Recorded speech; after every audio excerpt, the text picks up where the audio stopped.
নমস্কাৰ গাঁওচৰ জিলা খবৰ ষ্টুডিঅ'ত প্ৰস্মিতা 21 ডিচেম্বৰত নামৰূপলৈ আহিব প্ৰধানমন্ত্ৰী নৰেন্দ্ৰ মোদী নামৰূপ সাৰ কাৰখানাৰ নতুন গোটৰ আধাৰশিলা স্থাপনৰ লগতে প্ৰধানমন্ত্ৰী সম্বোধন কৰিব বিশাল জনসভা প্ৰধানমন্ত্ৰীৰ আগমনৰ প্ৰাক্ষণত প্ৰস্তুতিৰ বুজ ল'লে কেন্দ্ৰীয় মন্ত্ৰী সৰ্বানন্দ সোণোৱালে সভাস্থলীত উপস্থিত হৈ চৰকাৰী বিভাগ তথা প্ৰশাসনৰ সৈতে আলোচনাত মিলিত হয় কেন্দ্ৰীয় মন্ত্ৰীগৰাকী ইয়াৰ উপৰিও ডিব্ৰুগড় তিনিচুকীয়া আৰু চৰাইদেউ জিলাৰ বিজেপি কৰ্মীসকলৰ সৈতেও আলোচনাত মিলিত হয় কেন্দ্ৰীয় মন্ত্ৰী সৰ্বানন্দ সোণোৱাল দেশৰ প্ৰধানমন্ত্ৰী নৰেন্দ্ৰ মোদী ডাঙৰীয়াই অসম তথা উত্তৰ পূৰ্বাঞ্চলৰ বাবে যি এটা উল্লেখযোগ্য পদক্ষেপ ল'লে তাৰ বাবে অসমৰ ৰাইজ উত্তৰ পূৰ্বাঞ্চলৰ ৰাইজ সদায় তেখেতৰ ওচৰত চিৰকৃতজ্ঞ হৈ থাকিব আপোনালোকে সকলোৱে জানে দীৰ্ঘদিন ধৰি অসমৰ ৰাইজে নামৰূপত চতুৰ্থটো প্লাণ্ট নিৰ্মাণ কৰাৰ বাবে আন্তৰিকতাৰে দাবী জনাই আহিছিল কিন্তু কংগ্ৰেছে দীৰ্ঘদিন ৰাজত্ব কৰাৰ পাছতো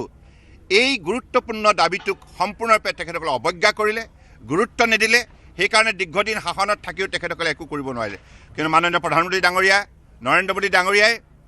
11 বছৰতে যিটো পৰিৱৰ্তন দেশত সম্ভৱ কৰি তুলিলে আৰু তেখেতে এই বিষয়টোক আন্তৰিকতাৰে গ্ৰহণ কৰি আজি 10,000 কোটি টকাৰ বিনিময়ত চতুৰ্থটো প্লান নিৰ্মাণ কৰাৰ শক্তিশালী সিদ্ধান্ত ল'লে তাৰ বাবে আমি অসমৰ ৰাইজে তেখেতক আন্তৰিকতাৰে কৃতজ্ঞতা জ্ঞাপন কৰিছোঁ চৰাইদেউৰ বকতাত ONGCৰ পাইপৰ পৰা গেছ নিৰ্গমন মাজদিশাৰ পৰা এই পৰ্যন্ত অহৰহ নিৰ্গমন হৈ আছে গেছ পাটখাকুৰ লাই প্লেঙৰ ONGCৰ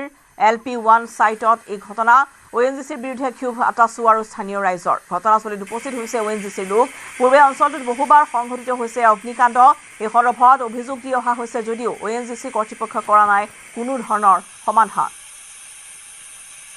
ONGC পাইপৰ পৰা অহৰহ গেছ নিৰ্গমনৰ দৃশ্য আতংকিত হৈ পৰিছে চৰাইদেউৰ বকতাবাসী ৰাইজ এয়া দেখুৱাইছো যে যিকোনো মুহূৰ্ততে অঘটন সংঘটিত হ'ব পাৰে মাজদিশাৰ পৰা এই পৰ্যন্ত এনেধৰে অহৰহ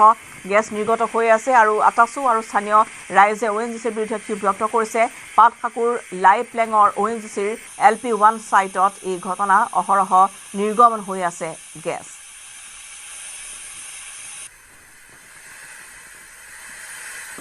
ONGCৰ LP1 চৰাইদেউৰ চেপন ৰুকাং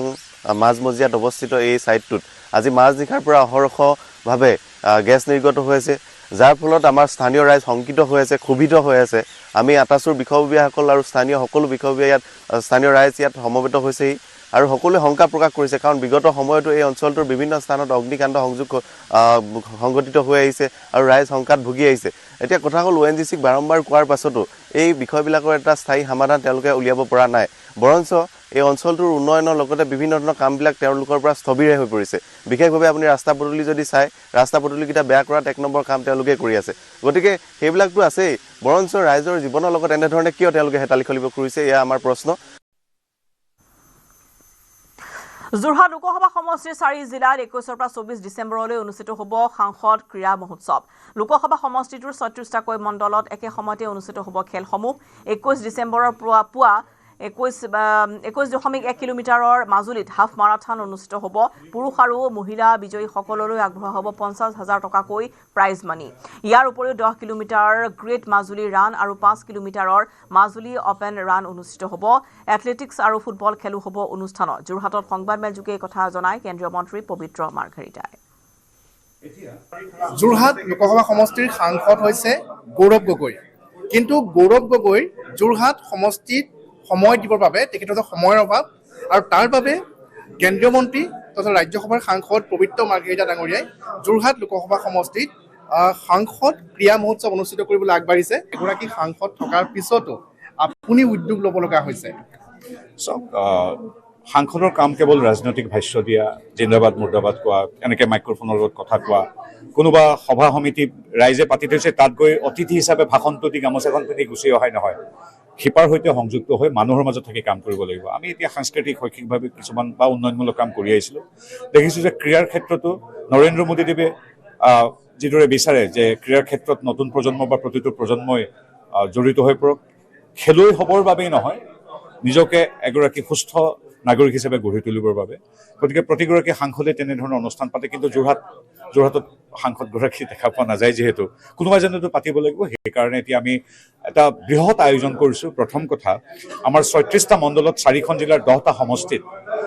৩৬টা মণ্ডলত গাঁও ভূঁইৰ বহু হাজাৰ লোকে পৰম্পৰাগত ক্ৰীড়াৰ লগতে কাবাডী এথলেটিক্স ইত্যাদিত অংশগ্ৰহণ কৰিব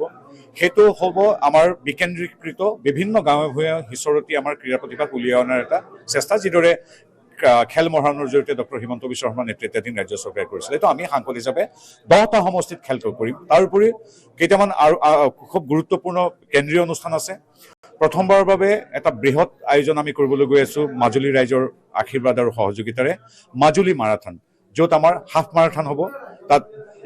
পুৰুষ মহিলা উভয় 50,000 টকা 50,000 টকাৰ বঁটাৰ লগতে অন্যান্য কেটেগৰীত বঁটা থাকিব 10 কিলোমিটাৰ 5 কিলোমিটাৰ আৰু 21.1 কিলোমিটাৰৰ হাফ মাৰাথন হ'ব তাত আমি 21 তাৰিখে শুভ উদ্বোধন হ'ব ঠিক সেইদৰে যোৰহাটত আমাৰ কেইটা সমষ্টিৰ পৰা 10টা সমষ্টি আহি ইয়াত এটা সাংসদ ক্ৰীড়া মহোৎসৱৰ ফুটবল টুৰ্ণামেণ্টত অংশগ্ৰহণ কৰিব আমাৰ যোৰহাট ষ্টেডিয়ামত হ'ব ঠিক একেই আমি চতুৰ্থটো ডাঙৰ প্ৰগ্ৰাম হ'ল আমাৰ টিয়কৰ বলমা আপোনালোকে জানে ভলীবলৰ বাবে বিখ্যাত বলমাটো তেনেকৈ 10টা সমষ্টিৰ পৰা ক্ৰীড়া প্ৰতিভাসকলক নিৰ্বাচন কৰি নি 10টা দলে তাত যোগদান কৰিব গতিকে এনেধৰণে আমি ব্যৱহাৰিকভাৱে ক্ৰীড়া ক্ষেত্ৰত কিছু সেৱা আগবঢ়াবলৈ স্থানীয় সাংসদ হিচাপে আগবাঢ়িছোঁ আমি ৰাইজৰ আশীৰ্বাদ বিচাৰিছোঁ মানে এই ঘটনাটোৱে পুনৰ এবাৰ প্ৰমাণ কৰিছে নেকি যে গৌৰৱ গগৈ যোৰহাট লোকসভা সমষ্টিৰ সাংসদ হোৱাৰ বাবে উন্নয়নৰ যিটো ধাৰা সেই ধাৰাটো যেন ক'ৰবাত স্থবিৰ হৈ গ'ল যাৰ বাবে আপুনি আহি সেই স্থবিৰতাটো পুনৰ গতিশীলতালৈ পৰিৱৰ্তন কৰিব লগা হৈছে মই আচলতে ইমান এটা পবিত্ৰতা বা এটা খুব সৎ চিন্তাৰে মই কাম কৰিবলৈ আগবাঢ়িছোঁ এই মুহূৰ্তত সন্মানীয় গৌৰৱ গগৈক মই আচলতে সমালোচনা কৰাটো উচিত নহ'ব কিন্তু মই তেওঁক ধন্যবাদে জনাওঁ তেওঁ যে মাহৰ পিছত মান আহে তাৰ ফলত লাভ হৈছে মোৰ কাৰণ ৰাইজৰ কাষত মই তেওঁ যিটো সেৱা দিব লাগিছিল তাৰ বিপৰীতে সেই সুযোগ গৌৰৱ গগৈৰ অনুপস্থিতিৰে তেওঁ মোক দিয়াৰ বাবে মই আচলতে গৌৰৱ গগৈক আন্তৰিক ধন্যবাদে জনাইছোঁ যোৰহাটৰ ধৰ্ষণ হত্যাৰ ঘটনাৰ তদন্তত বিশেষভাৱে চৰ্চা লাভ কৰিছে এটা কুকুৰে মৌবন্ধা চাহ বাগিচাত সংঘটিত হত্যাকাণ্ডৰ অভিযুক্ত কৰায়ত্ব কৰাৰ ক্ষেত্ৰত বিশেষ ভূমিকা ল'লে এটা স্নিফাৰ ডগে জেক নামৰ এটা স্নিফাৰ ডগৰ জৰিয়তে 2 লম্পট কৰা হয় চিনাক্ত জেকে নাকেৰে শুঙি শুঙি বিচাৰি উলিয়াই লম্পট দুটাৰ বাসগৃহ ঘটনাস্থলীৰ পৰা 1.5 কিলোমিটাৰ নিলগত থকা অভিযুক্তৰ ঘৰ বিচাৰি উলিয়াই জেকে 11 ডিচেম্বৰত ধৰ্ষণ কৰি হত্যা কৰা হৈছিল এগৰাকী বৃদ্ধা মহিলাক আৰক্ষীয়ে হত্যাকাৰীৰ সন্ধান উলিয়াবলৈ ঘটনাস্থলীলৈ আনিছিল জেক নামৰ স্নিফাৰ ডগটোক জেকে মৃত বিধাগৰাকীৰ কাপোৰ আৰু পথত পৰি থকা চেণ্ডেলৰ গোন্ধলৈ প্ৰায় 1.5 কিলোমিটাৰ নিলগত থকা বৃদ্ধাগৰাকীৰ বাসগৃহত উপস্থিত হৈছিল ইয়াৰ পিছতে জেকক গোন্ধ ল'বলৈ দিয়া হয় ঘটনাস্থলীৰ কাষতে পৰি থকা এটা টুপি আৰু আন সামগ্ৰীৰ দুবাৰত জেক গৈ ওলালগৈ ধৃত 2 অভিযুক্তৰ বাসগৃহত স্থানীয় লোকে নিশ্চিত কৰিলে যে ঘটনাস্থলীত উদ্ধাৰ হোৱা টুপিটো সেই ঘৰটোৰে এজন যুৱকৰ আনহাতে একাংশ লোকৰ পূৰ্ণ সন্দেহ যে সেই ঘৰ দুটাৰ 2জন যুৱকে ঘটনাটো সংঘটিত কৰা বুলি ইয়াৰ পিছতে আৰক্ষীয়ে তৎপৰতাৰে বোকাখাটৰ পৰা মুন্না লোহাৰ আৰু মৰিয়নিৰ গিবনৰ সমীপৰ পৰা শংকৰ কৰ্মকাৰ ওৰফে পুটানক গ্ৰেপ্তাৰ কৰিছে ধৃত 2জন যুৱকে জঘন্য ঘটনা সংঘটিত কৰাৰ কথা আৰক্ষীৰ আগত স্বীকাৰ কৰে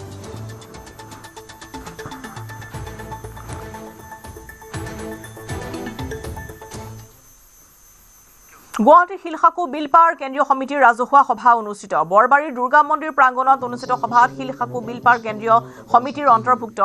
18খনকৈ সমিতিৰ বিষয়ববীয়া আৰু ৰাইজ উপস্থিত থাকে শিলসাকু বিলৰ পাৰত দীৰ্ঘদিন ধৰি বাস কৰি অহা পৰিয়ালক ভূমি অধিকাৰ সুনিশ্চিত কৰাৰ দাবীৰ লগতে শিলসাকু বিলৰ ফেন্সিঙৰ বাহিৰত থকা ভূমিৰ দাগ কৰ্তন কৰি পট্টা প্ৰদান কৰাৰ বাবে দাবী জনাই চৰকাৰক কেন্দ্ৰীয় সমিতিৰ সভাপতি ঘনকান্ত দাসৰ সভাপতিত্বত অনুষ্ঠিত সভাত উপস্থিত থাকে অসম পৰিবহণ নিগমৰ উপাধ্যক্ষ প্ৰণৱজ্যোতি লহকৰ 12 নম্বৰ ৱাৰ্ডৰ পাৰিষদক গোকুল গোস্বামীকে আদি কৰি বহু কেইজন বিশিষ্ট ব্যক্তি শিলসাকুবাসীৰ সমস্যা সমাধান সন্দৰ্ভত উপস্থিত লোকসকলে বক্তব্য প্ৰদান কৰে এইখিনি কৈ মই মোৰ বক্তব্য সামৰিছোঁ এতিয়া যিসকলে আন্দোলন কৰি আছে ঘৰ ভঙা মানুহ তেওঁলোক আমাৰ 19খন সমিতি কোনোবা এখন সমিতিত আছে আমাৰ যদি প্ৰথম আমি জিএমডিত দাখিল কৰা তালিকাবোৰ চাই তেখেতসকলৰ নামো আছে ইয়াত যিজন নেত্ৰী আছে গায়ত্ৰী বড়ো তেওঁৰ নাম আমাৰ সংগীতম উন্নয়ন সমিতিৰ পৰাও আছে অলৰেডি তেওঁলোকে ক্ষতিপূৰণ পালেই হয় আমাৰ সমিতিৰ জৰিয়তে কিন্তু তেওঁলোকে কি কাৰণত কাৰ প্ৰৰোচনাত বুলি মই নকওঁ যিহেতু মই নাজানো মানে কি কাৰণে তেওঁলোকে আন্দোলন কৰিছে আমি নাজানো আৰু গণতান্ত্ৰিক দেশ হিচাপে চবৰে মাত মতা পোৱাৰ অধিকাৰ আছে কওক আমি কিন্তু বিৰোধিতাচৰণ কৰা নাই কিন্তু তেওঁলোকে মাজে মাজে আমাক কয় যে আমাৰ ঘৰ ভাঙি দিয়ে এইবোৰ ভাঙি দিব লাগে এই এনেকুৱা দুটা কথা ক'লে কেনেকুৱা তেওঁলোকে চচলত গৈ ধৰ্ণা দিয়ে খিলঞ্জীয়া উচ্ছেদ বন্ধ কৰক আকৌ কয় এইবোৰ ঘৰ ভাঙি দিয়ে এইবোৰতো খিলঞ্জীয়া ঘৰ খিলঞ্জীয়া ঘৰ ভাঙিবলৈও কয়, খিলঞ্জীয়া উচ্ছেদ বন্ধ কৰিবলৈও কয়। তেনেহ'লে কেনেকৈ হ'ব? যেতিয়া উচ্ছেদ হৈছে, উচ্ছেদিত হোৱাৰ পিছত যেতিয়া গম পোৱা গৈছে, তেখেতসকলে যেতিয়া তেখেতসকলে কথা পাতিছিল হয়, তেখেতসকলে কৈছে যে 2008 পিছত এইটো কি ৱাটাৰ বডি এক্ট কৰিছে, সেইটো ৱাটাৰ বডি এক্ট কৰাৰ পিছত এইটো উচ্ছেদ অভিযান উচ্ছেদ হৈছে। আৰু তেখেতসকলে মুখ্যমন্ত্ৰী মহোদয় মই ব্যক্তিগতভাৱে বা আপুনি ব্যক্তিগতভাৱে ক'ব নোৱাৰে যে সপক্ষে নে বিপক্ষে, কাৰণ এইটো ইয়াত থকা মানুহখিনিৰো স্বীকাৰ কৰিছে যে হয় এইটো ৱাটাৰ বডি লেণ্ডত আমি আছিলো। গতিকে যিহেতু আপুনি মই নাই, তেতিয়াহ'লে আপুনি মই কেনেকৈ ক'ম যে এইটো সপক্ষে কৰিম নে বিপক্ষে কৰিম? জুবিন গাৰ্গ পুঁজি গঠন ডক্টৰ ৰীতা চৌধুৰী। জুবিন গাৰ্গৰ সাক্ষাৎকাৰৰ পৰা লাভ কৰা ধনেৰে পুঁজি গঠন কৰা হৈছে। সেই ধন 20 বছৰৰ বাবে কৰিব ফিক্সড ডিপজিট। সুদযোগে লাভ কৰা ধন আগবঢ়াব উদীয়মান শিল্পীক। সাক্ষাৎকাৰৰ পৰা লাভ কৰিছে $2,909। সংবাদমেলযোগে কথা জনালে বিশিষ্ট সাহিত্যিক ডক্টৰ ৰীতা চৌধুৰীয়ে। জুবিন গাৰ্গৰ মৃত্যুৰ চাৰ্জশ্বিট দাখিল সন্দৰ্ভত ডক্টৰ ৰীতা চৌধুৰীৰ মন্তব্য, আমি সকলোৱে বিচাৰিছো জুবিন গাৰ্গে ন্যায় পাওক। নতুনসকলক উৎসাহ দিয়াত আৰু সমৰ্থন দিয়াত এই যে মই জুবিনৰ পডকাষ্টটো কৰিলোঁ, এই জুবিনৰ পডকাষ্টটোত 3 মিলিয়নতকৈ বেছি ভিউ হৈ আহিছে। আৰু এই পডকাষ্টটোত আমি $2,909 লাভ কৰিছোঁ। এইখিনি জুবিনে দি যোৱা পইচা। এই পইচাখিনি আমি দেখিছোঁ জুবিনে জীৱন বোধ কৰোঁ সকলোতকৈ আগত থাকিব নতুনসকলক উৎসাহ দিয়াত আৰু সমৰ্থন দিয়াৰ ক্ষেত্ৰত। জুবিনে কৈছিল যে তেওঁৰ মুম্বাইৰ ঘৰটো সকলোৰে কাৰণে মুকলি আছিল, তেওঁ সকলোকে উৎসাহ দিছিল। গতিকে এই পইচাখিনি আমি আধাৰশিলাত 20 বছৰৰ কাৰণে তাক ফিক্সড ডিপজিট কৰি থ'ম। আৰু সেইখিনিৰ আমি যিখিনি সম্ভাৱনাপূৰ্ণ যিসকল শিল্পী তেওঁলোকক আমি সকলো ধৰণৰ সমৰ্থন দিব চেষ্টা কৰিম। আৰু পৰৱৰ্তী সময়ত যদি পাৰোঁ এই ফাণ্ডটো আমি আৰু অকণমান ডাঙৰ কৰিব চেষ্টা কৰিম। এইটো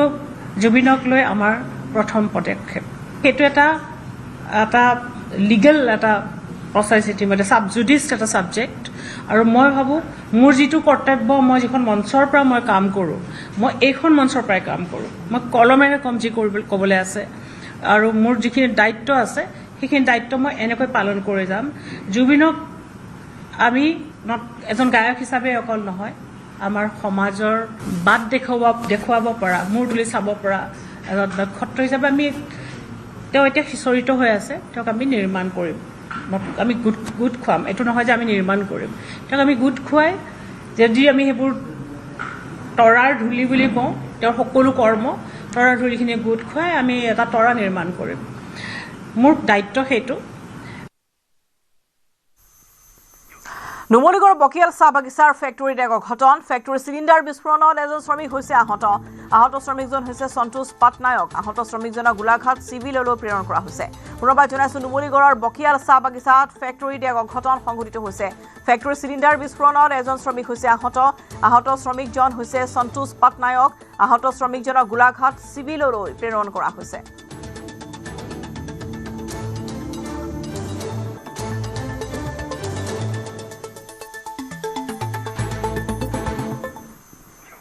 বলিউডৰ বিখ্যাত কণ্ঠশিল্পী সোনু নিগম সম্প্ৰতি গুৱাহাটীত। শনিবাৰে গুৱাহাটীত উপস্থিত হোৱা সোনু নিগমে দৰ্শন কৰে মা কামাখ্যা ধাম। আজি পুৱা কামাখ্যা ধামত উপস্থিত হয় জনপ্ৰিয় কণ্ঠশিল্পীগৰাকী। অসমৰ সৌন্দৰ্য আৰু সংস্কৃতিৰ কথা উল্লেখ কৰে বলিউডৰ বিখ্যাত কণ্ঠশিল্পীগৰাকীয়ে। অসমে শিল্পী সমাজক যিমান সন্মান দিয়ে, সেই সন্মান দেশৰ কোনো স্থানতে হ'ব নোৱাৰে বুলি মন্তব্য কৰিলে সোনু নিগমে। আজি শিল্পীগৰাকীৰ বিশেষ অনুষ্ঠানত ভাগ ল'ব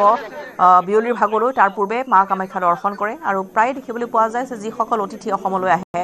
বিভিন্ন অনুষ্ঠান পৰিৱেশন কৰিবলৈ হওক বা বিভিন্ন অনুষ্ঠানৰ অংশ ল'বলৈ হওক, তেওঁলোকে যেতিয়াই অসমলৈ আহে তেতিয়াই তেওঁলোকে নীলাচললৈ যায়, দেৱীৰ আশীৰ্বাদ লয়, মা কামাখ্যাৰ শ্ৰীচৰণত তেওঁলোকে সেৱা আগবঢ়ায়। আৰু আজিৰ দিনটোতো বলিউডৰ জনপ্ৰিয় কণ্ঠশিল্পী সোনু নিগম কালি শনিবাৰৰ দিনটোত গুৱাহাটীলৈ আহিছে। আৰু আজিৰ দিনটোত তেওঁ কামাখ্যা ধামত উপস্থিত হয়। শিল্পীগৰাকীৰ আজি অনুষ্ঠান আছে গুৱাহাটীতে,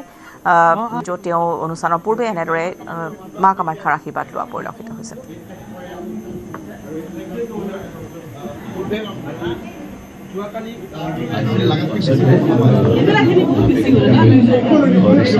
सुबह सुबह मैं जब भी यहाँ पे आता हूँ तो मैं हमें कोशिश करता हूँ हमारे अंदर में ये एक आदत डाली हुई है। बहुत पवित्र जगह है कामाख्या देवी, बहुत उसका नाम है। गुवाहाटी अपने आप में आसाम एक बहुत खूबसूरत राज्य है। यहाँ के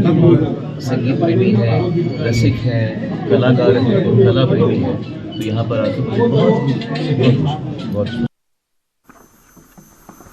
মহানগৰ বৰাগাঁও নিৰ্মাণ কৰা শহীদ স্মাৰক ক্ষেত্ৰত ব্যাপক ভিৰ শহীদ স্মাৰক ক্ষেত্ৰ চাবলৈ ভিন্ন প্ৰান্তৰ পৰা আহিছিল হাজাৰ হাজাৰ লোক 10 ডিচেম্বৰত মুকলি কৰা শহীদ স্মাৰক ক্ষেত্ৰত প্ৰৱেশ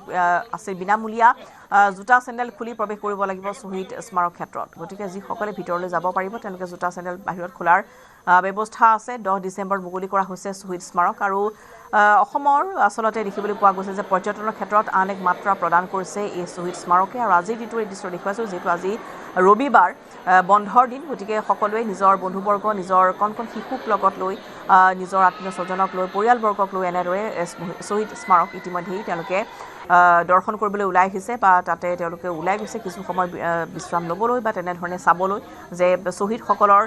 সুঁৱৰি বা তেওঁলোকক শ্ৰদ্ধা হিচাপে নিবেদন কৰি আৰু নতুন প্ৰজন্মই জনাটো খুবেই দৰকাৰ যে শহীদসকলে অসমৰ এই যে অসম আন্দোলনত যেনেধৰণে শ্বহীদ হৈছে 855 গৰাকীৰ শ্বহীদৰ স্মৃতিত নিৰ্মাণ কৰা হৈছে এই শ্বহীদ স্মাৰক আৰু যিটো শ্বহীদ স্মাৰক ইতিমধ্যে মুকলি কৰে মুখ্যমন্ত্ৰী ডক্টৰ হিমন্ত বিশ্ব শৰ্মাই 10 ডিচেম্বৰত শহীদ স্মাৰক ক্ষেত্ৰ 10 ডিচেম্বৰৰ দিনা আনুষ্ঠানিকভাৱে মুকলি কৰিছিলে মুখ্যমন্ত্ৰীগৰাকীয়ে উপস্থিত আছিলে সদ্য অসম ছাত্ৰ সন্থাৰ বিষয়ববীয়া ঠিক একেদৰে আহি আৰম্ভণি কৰাৰ পিছৰে পৰা দেখিবলৈ পোৱা গৈছে পৰ্যটক বুলিয়ে কওক বা শহীদ আন্দোলনত স্মৃতি হোৱা সেইসকল লোকক চাবৰ বাবে এতিয়া এনেদৰে ভিৰ কৰা পৰিলক্ষিত হৈছে অতীতই দেখুৱাইছে যে আজি দেওবাৰৰ দিনটোত এনেদৰে হাজাৰ হাজাৰ লোক ওলাই আহিছে যিফালে চোৱা যায় সেইফালে দীঘলীয়া শাৰী আপুনি প্ৰৱেশ কৰি ইয়াতে জোতা চেণ্ডেল খুলি প্ৰৱেশ কৰিব লাগিব আৰু ঠিক একেদৰে বাওঁফালেৰে প্ৰৱেশ কৰি সোঁফালেৰে ওলাই আহিব লাগিব দাদা ক'ৰ পৰা আহিছে মই কাহিলিপাৰৰ পৰা আহিছোঁ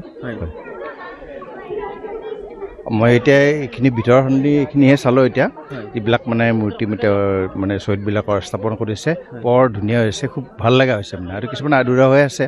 গতিকে সেইবিলাকৰ আহি পোৱা নাই হয়তো সেইবিলাক স্থাপন কৰিব এটা সময়ত এনেকুৱা কিন্তু খুব বৰ ধুনীয়া লাগিছে এতিয়া বহুত ভাল লাগিছে আৰু বহুত ছিষ্টেমেটিক হৈছে বস্তুবিলাক ধুনীয়াকৈ মানে সজাইছে আৰু বাকীবিলাক মই এতিয়া যোৱা নাই এতিয়া যামগৈ আৰু গোটেই এৰিয়াটো চাবৰ কাৰণেতো বহুত টাইম লাগিব ইয়াতে প্ৰায় এতিয়া মোৰ ধৰক 1 ঘণ্টামান হ'লেই কিন্তু গোটেইবিলাক মানে সম্পূৰ্ণকৈ চোৱাটো অসুবিধা হয় আৰু অসম আন্দোলনৰ যিখিনি মানে ইয়াত দিছিলে স্মৃতি গোটেইখিনি সজীৱ হৈ আছে এতিয়া সকলোৱে মানে বুজি পাব আৰু বাচ্ছা এজনো বুজি দেখিছিলোঁ সেই আন্দোলনৰ সময়ছোৱা সেইখিনি সময়ত আমিও একেলগে মানে লাগিছিলোঁ আমিও মানে প্ৰায় নিজে এতিয়া হয় পুলিচৰ খোৱা হয় আমি অৱৰোধ কৰাতো আছিলোঁ ৰেল অৱৰোধ কৰা প্ৰায়ত অৱৰোধ কৰাত এইবিলাকতো আমি মানে আছিলোঁ তেতিয়াও সেইখিনি সময়বিলাক মানে বহুত স্মৃতি আমাৰ মানে এতিয়াও মানে জাগি আছে আৰু বহুত মানে মোৰ লগৰ ল'ৰাও তেনেকুৱা বহুতবিলাকে মানে ঘূণীয়া হৈছে এতিয়াও গতিকে কেইজনমানতো ঢুকালেই মোৰ লগতে এনেকুৱা হয় আৰু মই এতিয়া আপোনাৰ যিটো 83 চনৰ সেইখিনি সময়তেই তাৰ আগতো আমি আন্দোলনতো অতি সক্ৰিয়ভাৱে আমি জড়িত হৈ আছিলোঁ আৰু তেতিয়া মই ধৰক তেতিয়া ক্লাছ 10 পাইছোঁ সতীৰ্থৰ ইয়াতে অৱক্ষয় মূৰ্তি স্থাপন হৈছে নেকি যদি এতিয়াতো সেইবিলাকতো আমাৰ প্ৰায় মোৰ নিজৰ বুলি গোটেইখিনিকে ক'ব লাগিব এতিয়া নিজৰ বুলি গোটেইখিনি আন্দোলনৰ যিটো আছে গোটেই নিৰ্দিষ্টকৈ তেনেকুৱা আৰু ক'ব নোৱাৰি আছে গোটেইখিনিয়ে ইয়াত মানে সংস্থাপিত হৈছে আৰু গোটেইখিনি মূৰ্তি ইয়াত মানে সংস্থাপন কৰিছে ভালে লাগিছে আৰু একোখন প্লেটত যদি চোৱা যায় যে ইয়াতে 39টা এই যি দেখুৱাল 39 জনৰ ইয়াতে আছে কিন্তু 26 নম্বৰ গৰাকী থানেশ্বৰ দাস তেখেতৰ ঘৰ নলবাৰী জিলাৰ গান্ধীবাৰীত তেখেতৰ অৱক্ষয় মূৰ্তি বা প্ৰতিচিহ্ন পোৱা নাই যাৰ বাবে তেওঁৰ ইয়াতে স্থাপন কৰিব পৰা নাই ঠিক একেদৰে আমি 855 আইতা আপোনালোকে অসম আন্দোলন নিজেও দেখিছিলে ইয়াতে কেনেকুৱা অনুভৱ হৈছে এনেকুৱা অনুভৱ হৈছে যে আমি সঁচাকৈ স্মৰণীয় এইবিলাক যে সজাই তুলিছে স্মৰণীয় এইবিলাক ৰখাৰ কাৰণে বহুত ধন্যবাদ জনাইছোঁ চৰকাৰক ধন্যবাদ জনাইছোঁ আমি নিজেও ধন্য মানিছোঁ আমি যে এইবিলাক দেখিব পাইছোঁ ক'ৰ পৰা আহিছে আপুনি মই পাঠশালাৰ পৰা আহিছোঁ পাঠশালাৰ বহুকেইগৰাকী ইয়াতে শ্বহীদ হৈছিলে আৰু অঞ্চলীৰো আছে শ্বহীদ হোৱা আছে আপোনালোকে নিজে দেখিছিলে আন্দোলনটো কেনেকুৱা আছিলে যদি ক'ব পাৰি 81 চনত আমি সেই সময়তো দেখিছোঁ বহুত আন্দোলন আৰু আমাৰ তেখেতে লক্ষীকান্ত দাস আছিল তেখেতে মানে এই আন্দোলনত বহুত মানে আৰু যেতিয়া হাজবেণ্ড গুলীয়াগুলি হয় তেতিয়া তেখেতে মানে বহুত সহায় কৰিছিল চাৰেণ্ডাৰ কৰিছিল কৰি মানে কাকো ৰখাব নোৱাৰিলে যিবিলাকক ৰখাব পাৰিছিল তেওঁলোকে মানে শুই পৰিছিল যিবিলাকক ৰখাব নোৱাৰিলে তেওঁলোকক গুলি কৰি দিলে দলং পৰিলে এনেকুৱা বহুত ঘটনা আৰু দেখিছে চকুৰণ এইগৰাকী আইতা পাঠশালাৰ পৰা আহিছে আৰু তেখেতে নিজে সেই আন্দোলন সময়ছোৱাত তেখেতৰ যিগৰাকী স্বামী আছিলে এতিয়া মৃত্যুবৰণ কৰিছে স্বামীও তাত অংশগ্ৰহণ কৰিছে উল্লেখ কৰিলে যে সেই সময়ছোৱাৰ কথা পাকিস্তানী চোৰাংচোৱাৰ বিৰুদ্ধে তেজপুৰত প্ৰতিবাদ আৰক্ষীয়ে গ্ৰেপ্তাৰ কৰা ভাৰতীয় বায়ুসেনাৰ প্ৰাক্তন বিষয়া কুলেন্দ্ৰ শৰ্মাৰ বিৰুদ্ধে ৰাজপথত নামিল গাঁওবাসী কুলেন্দ্ৰ শৰ্মাক দেশদ্ৰোহী আখ্যা দি গাঁওবাসীয়ে দিলে প্ৰতিবাদী শ্লোগান দেশদ্ৰোহী কুলেন্দ্ৰ শৰ্মাক ফাঁচি দিয়ক পাকিস্তানী এজেণ্ট কুলেন্দ্ৰ শৰ্মা মুৰ্দাবাদ ধ্বনিৰে কুলেন্দ্ৰ শৰ্মাৰ বাসগৃহৰ সন্মুখত উতাল সাব্যস্ত কৰা হ'ল আৰু ইফালে অৰুণাচলৰ এটা ঘটনা অৰুণাচলত সংঘটিত ভয়ংকৰ দুৰ্ঘটনা সন্দৰ্ভত দুজনক গ্ৰেপ্তাৰ কৰা হৈছে মৃত শ্ৰমিকসকলক অৰুণাচললৈ নিয়া দুজন ঠিকাদাৰ কৰা হৈছে গ্ৰেপ্তাৰ ঠিকাদাৰ সিৰাজুল আহমেদ আৰু সাইৰুদ্দিন আলীক গ্ৰেপ্তাৰ কৰা হৈছে দুৰ্ঘটনাটোত মৃত্যু হোৱা 11 জনৰ মৃতদেহ আজি অনা হ'ব স্বগৃহলৈ শনিবাৰে অসমলৈ অনা হৈছিল 6 জনকৈ শ্ৰমিকৰ মৃতদেহ অৰুণাচলত যেনেধৰণৰ এটা শোকাবহ ঘটনা সংঘটিত হ'ল য'ত অসমৰ 23 জনকৈ শ্ৰমিকে মৃত্যু সাৱটি ল'লে এখন ডাম্পাৰত লৈ যোৱা হৈছিল তেওঁলোকক আৰু সেই ডাম্পাৰসহ সেই